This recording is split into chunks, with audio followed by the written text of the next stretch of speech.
modern is to find ourselves in an environment that promises us adventure, power, joy, growth, transformation of ourselves and the world, and at the same time, that threatens to destroy everything we have, everything we know, everything we are.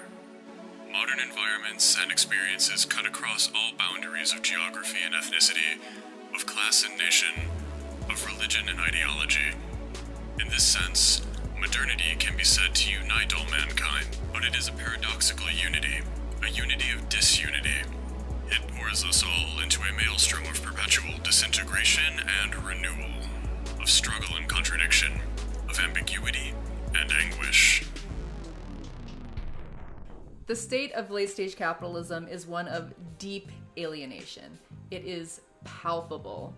We are increasingly alienated from each other, from our labor, and ultimately from ourselves. Capitalism separates us from the means of production. Without owning capital or land or a factory, most people have to sell their labor in order to receive a wage to subsist off of, and a measly subsistence at that.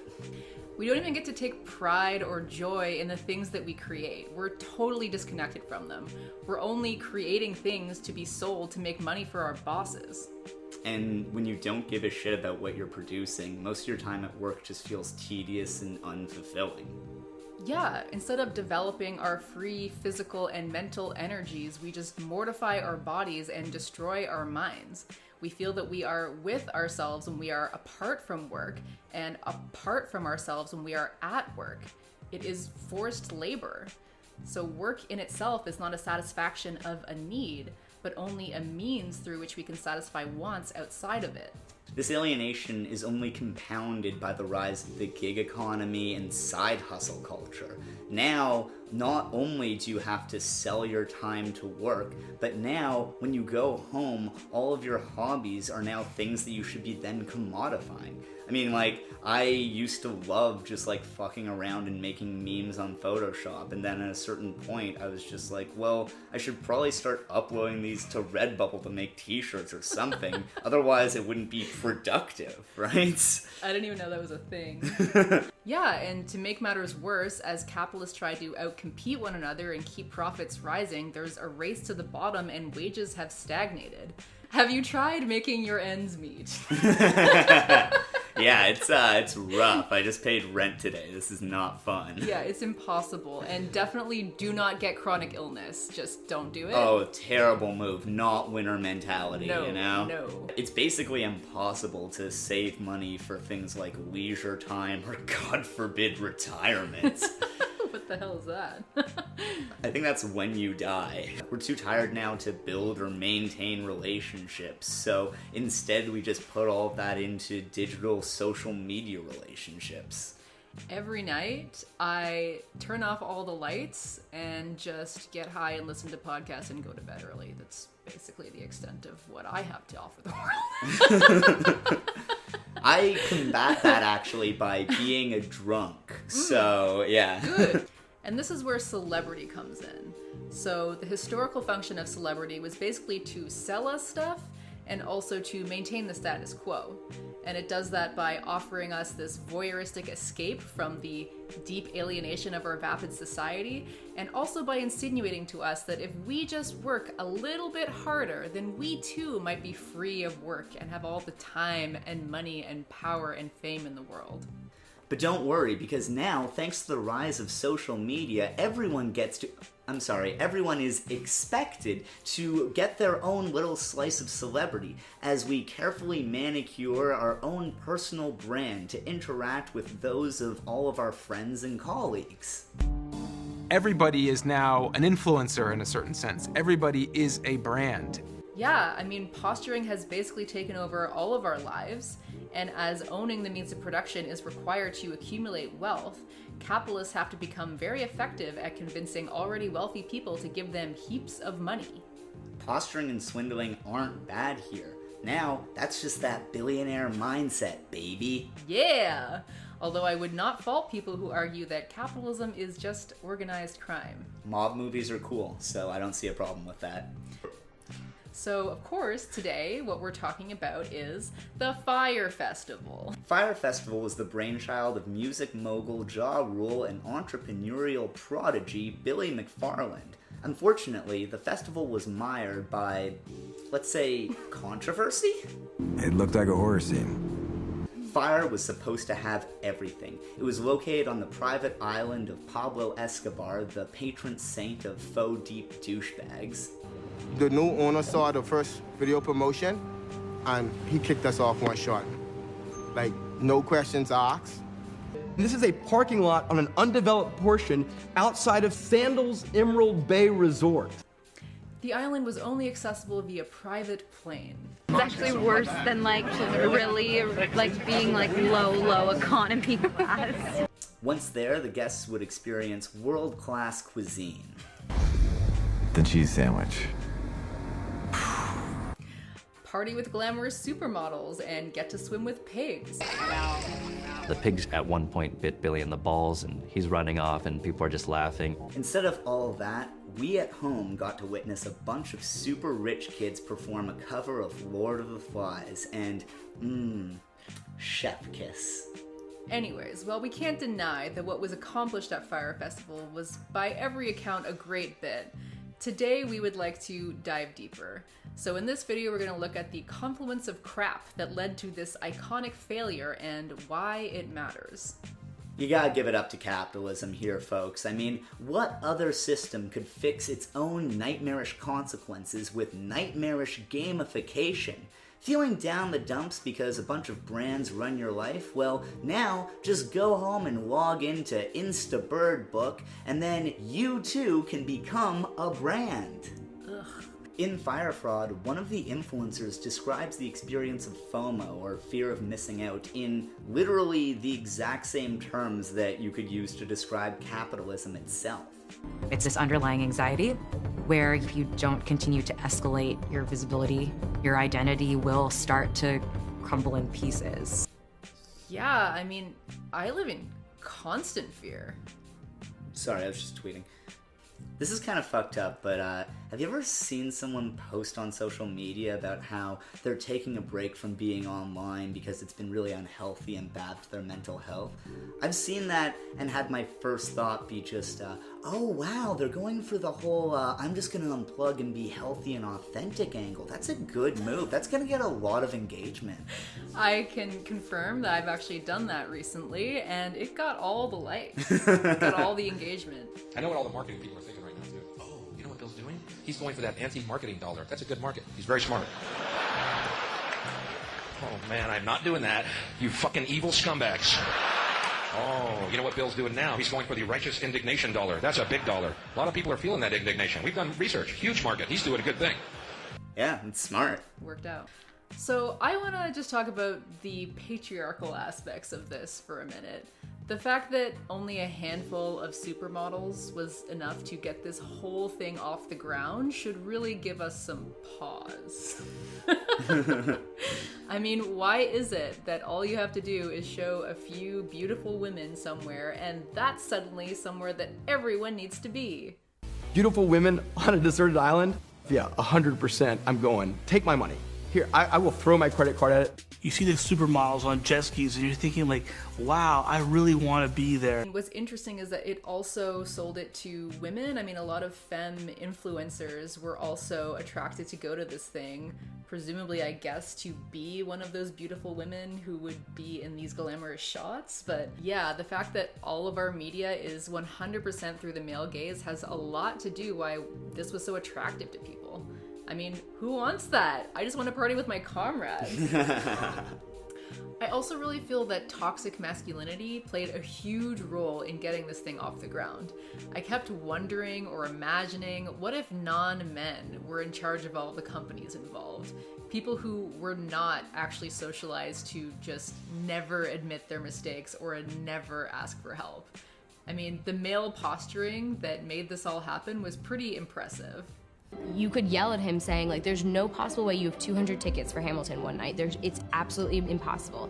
And he would say, it's possible. Anyone who'd ever been involved with event production would have understood that this wasn't possible. Like a wedding planner would have known, like, absolutely no way. Let's just do it. It'll probably be fine. Like, we're, you know. I was a big boy. I knew what I was getting into. And big boy. Capitalist ideology is also an extension of patriarchy. It's an extension of might is right ideology, of a fetishization of competition and dominance and having power over. If you can undercut your competitors and throw your friends under the bus and just be a ruthless businessman, hey dude, you're getting it done. You're killing it. That's winning. You're being a big boy. Oh yeah. All of this leads to positivity culture, a reaction to the alienation of the defunct American dream. And to influencer culture, because influencers basically just sell you that positivity. Mm-hmm. What an influencer is someone who's effectively monetized their identity. That is their work. When I say my brand, I just mean kind of like the lifestyle that I want to live. So positivity. Health, wellness, and honestly, just like positivity. And today I'm going to be talking about positivity. Want to know why people don't have anything? You don't have anything because you got a bad attitude, dude. I am generally very happy with my life. I mean, I am really happy with my life. It's just like working out. You work out, you work out, you work out. You deplete your muscles. You take your protein shake, and then your muscles heal, and you're stronger than you were before. It's the same exact thing. They think I'm going in there to talk about sales. I'm going in there to talk about money, because if you don't have your money right, if you're not thinking about money correctly, guess what? You're never gonna make a sale. Some people are nihilistic. They say there's no purpose to life. Well, you know, I'm an entrepreneur. I'm a businessman. Stop crying and just keep hustling. Hustle is the most important word ever. You should be worried about personal development more than food. You eat a piece of chicken at Publix and then listen. You guys don't need any personal development. You just need to listen to me every day. So what am I getting at? You can punch me in the face 8,000 times. I'm here to get punched. Yeah. People who work for me, they ask me all the time, how do I get to where you are? How do I get to the success and the luxury that you lead? You know what I always tell them? It's one little simple thing. You gotta work for it, okay? That's all it takes, that's all. Oh, you want family? You want to spend time with your wife and kids? Oh, that's cute. Well, you know what I want to do? I want to make money, okay? You know, you come home from a hard day at the office, you want to relax on the couch with your wife and kids? That's cute, but guess what? You can't get to that millionaire and billionaire lifestyle doing that. So don't come to me bitching about how you want to live like the super rich if you aren't willing to get out there every night, steal copper, and sell it to the dump, okay? It's that simple. Oh, it's your weekend? Oh, it's your weekend? You want to do some chores around the house, huh? Okay, that's cute. You know what I do on my weekend? I go to the blood bank and sell plasma because I work for a living, okay? Listen, it's simple. Simple equation. You want that Tesla? You're gonna need to do one thing, one word, 3 syllables. You want that Tesla? You gotta hustle. It's that simple. See you at the top. It's so funny how prevalent the call to just be positive and preaching positivity is, considering how it's such a vacuous and meaningless catchphrase. Just smile more. That's how you can change the world. Just have a better outlook and make sure to sit up straight and smile, because that tricks your brain into releasing more serotonin. In Sarah Ahmed's book, The Problem of Happiness, she talks about how unhappiness is often a very logical and necessary reaction to conditions, and in a sense, positivity culture, while, you know, it's not good to always be down in the dumps and feeling hopeless, unhappiness is often a necessary precondition to a drive for social change. Yeah, and it's sad because there are a lot of actually wise traditions, like Buddhist traditions, that do talk about the way that you perceive your world matters, but this whole positivity culture is just extremely vacuous. It just commodifies positivity and makes it into this thing that just tacitly supports the status quo.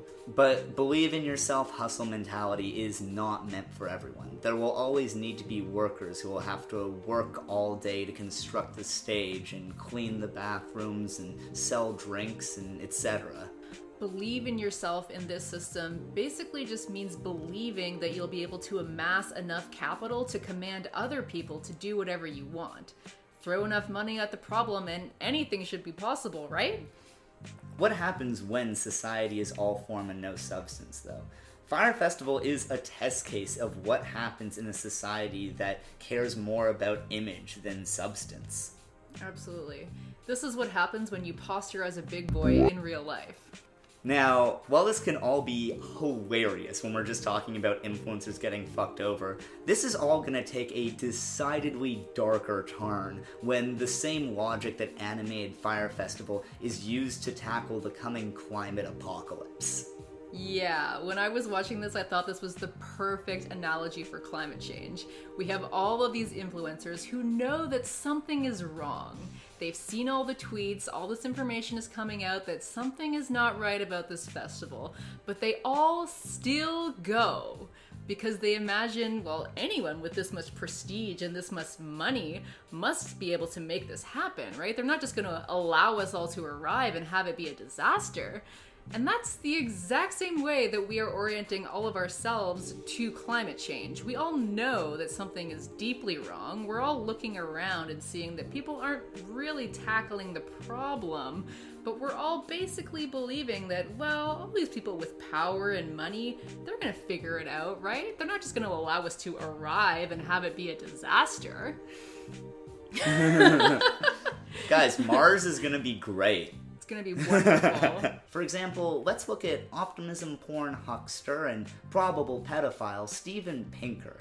Pinker's whole deal is that he likes to talk about how the world is getting so much better and everything is being fixed just through free market capitalism. Coincidentally, Pinker does not like talking about climate change.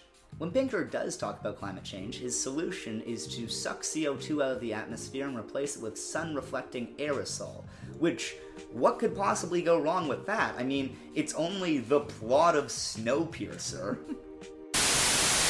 If you want to improve the world, there are a few steps to take. The thought and nature of like people saying, well, America's an entrepreneurial paradise is the same conversation that's happening within America of like, to be great in tech, you need to be in San Francisco. And let me just remind everybody that Facebook was invented in Boston. What would you say is the #1 reason why people fail? Not necessarily why they make it, the complete opposite. Right, lack of brains, lack of effort. My job, one of my jobs as the leader of Amazon is to encourage people to be bold. We can sing the songs that orchestrate the universe. We can hack this world.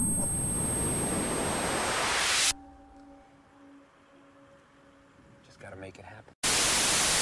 Oh, hey, didn't see you there.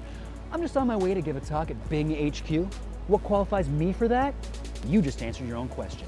I bought Bitcoin 6 years ago. Yeah, didn't even know I was doing it. I thought I was just funneling all my money into downloading microtransactions on the Kim Kardashian mobile app.